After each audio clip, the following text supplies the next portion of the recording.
for both of you, final question to kind of end on. I'm thinking from the emerging leader's perspective.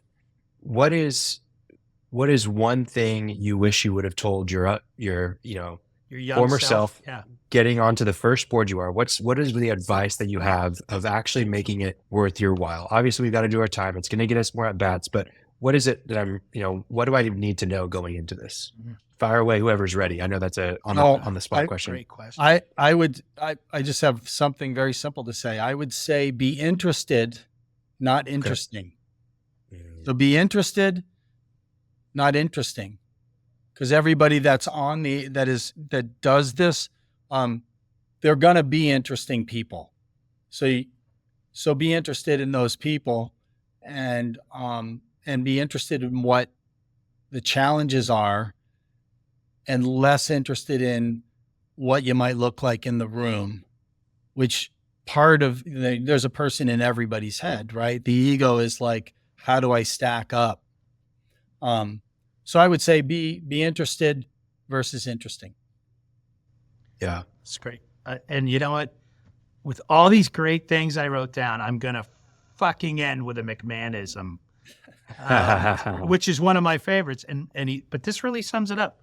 Michael's constantly reminding me, and as reminded DC, And do less better. to do less better. And you know what it is? Very few of you that are listening that are going to get into service of board work in your own neighborhoods or for the Experiential Designer and Producer Association, you're not starting something from scratch. So you don't have the burden. So right now, there are 4 pillars, of this 70-year-old organization, right? It's good works, it's advocacy, it's education, and it's great networking events. That's what we do. So there's a few new, really important strategic initiatives that have branched out, like workforce development when the pandemic knocked us for a loop, like sustainability, which is becoming important to our mutual customers.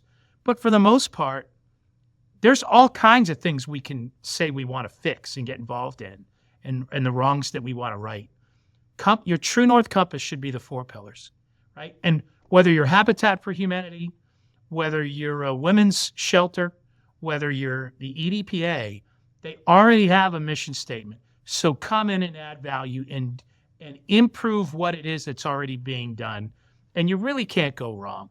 But it's not hard to end up in a situation where you're overreaching. But think budget driven.